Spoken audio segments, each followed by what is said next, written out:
Hier soir, le public a fait honneur au FIFAC en s'y présentant nombreux. Les projections en plein air reprennent vie, public et professionnels se croisent et échangent. Tout se passe pour le mieux, nous pouvons continuer. Bienvenue dans Club FIFAC.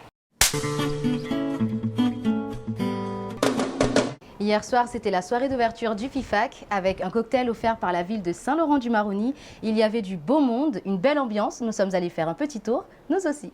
Je suis très heureuse parce que pour une édition de renaissance, puisqu'après le Covid, nous avons connu des FIFAC à distance, c'était compliqué. Pour une renaissance, je trouve ça magnifique, beaucoup de monde ce soir et je pense que ça sera ainsi toute la semaine. C'est exceptionnel, c'est la vie de nos territoires, de nos voisins et puis c'est un formidable échange de culture, de connaissances et de vie et tout simplement. Lorsqu'il y a beaucoup de personnes qui se déplacent pour un festival, la vie de la commune et la vie touristique, bien sûr, les hébergeurs, mais aussi tous les sites touristiques bénéficient de cela et les commerces fonctionnent davantage. Moi, j'espère que dans 5 ans, il aura pris encore plus d'ampleur et qu'il sera aussi international et encore plus que ce que nous avons aujourd'hui. La 4e édition du FIFAC, c'est un rendez-vous qu'on ne pouvait pas rater. J'étais là tous les ans. C'est un retour aux sources qui nous rappelle les premières éditions et c'est un plaisir d'être là. Alors la commission du film continue son travail d'accompagnement et de structuration de la filière. On essaie de faire venir des tournages chez nous, on essaie d'accompagner les tournages quand ils sont ici. Et voilà, et l'objectif à terme, c'est d'installer une série pour que ce soit vraiment pérenne et on travaille en ce sens. 100% guyanais, c'est l'objectif. Aurélie Bonbuc, journaliste et réalisatrice martiniquaise, a présenté hier soir en avant-première son 2e documentaire Au nom de nos ancêtres, esclaves et négociants. Elle répond à nos questions sur ce moment d'exception. Bonjour Aurélie. Bonjour Mermonde. Comment allez-vous après hier soir? Très bien. Je suis ravie d'avoir fait découvrir mon documentaire aux Guyanais. C'était la première fois que je le projetais en Outre-mer. Et les retours m'ont ému, vraiment. J'ai vu des gens émus, des gens contents. C'est la première fois du coup la Guyane? La Guyane, c'est la première fois et l'Outre-mer même en général. Il n'y a pas eu de projection encore ni en Martinique ni en Guadeloupe. Et justement, comment vous avez senti le retour du public hier soir? L'émotion. J'ai vu que ça leur parlait à tous. La généalogie, ça parle à tous en fait. Finalement, se replonger dans ses racines aussi. Et ils ont été touchés par l'apaisement que j'ai voulu dans ce documentaire, à savoir le faire des deux côtés de l'histoire avec cette descendante de négociants coloniales bordelais. Justement, j'ai envie de revenir sur ce documentaire audacieux qui retrace une quête généalogique de votre côté, mais également du côté d'Axelle Balguerie, qui est une descendante de négociants. Comment votre rencontre a-t-elle eu lieu ? J'avais déjà entendu parler d'Axelle parce que je vis à Bordeaux et elle aussi, et que je la savais ouverte au dialogue. Elle avait été touchée, malmenée un peu parce que son nom se retrouve dans une rue à Bordeaux et qu'on a accusé son ancêtre d'être un négrier. Donc je savais qu'il y avait un malaise. Donc je l'ai approchée en 2020 en lui disant, basiquement, nos ancêtres ont vécu la même histoire mais pas du même côté. Et si on se rassemblait pour expliquer les choses, en allant voir des historiens, en essayant d'éclairer vraiment sur ce que ton ancêtre a eu. Elle a réfléchi un moment, hein. Elle était sur la défensive, elle n'était pas tout de suite, elle m'a pas dit tout de suite oui. Hein.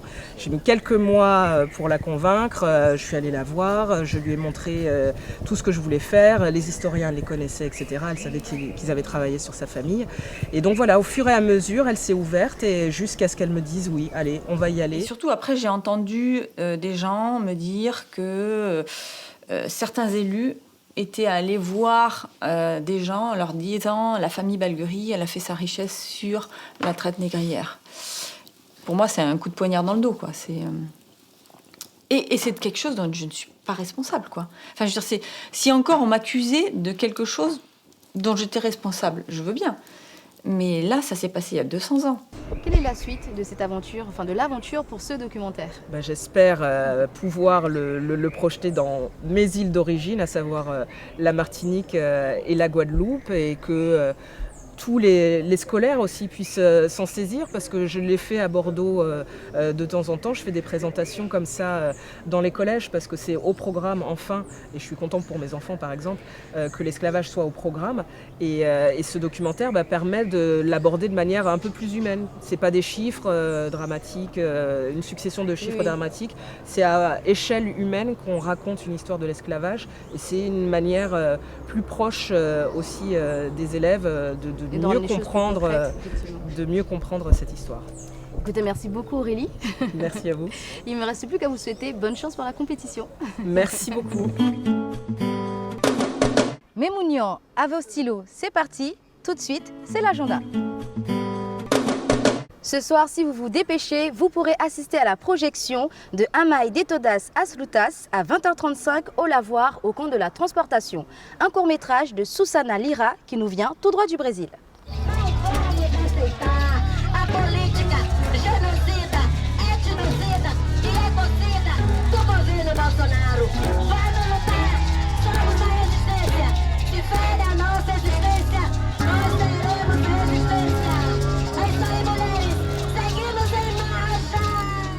Et pour demain, jeudi 13 octobre à 19h, sous le manguier, aura lieu la projection du long-métrage Wani de Nicolas Pradal et du réalisateur guyanais qui nous vient de Maripasoula, Quert Aguinti. Il fait partie des films en compétition.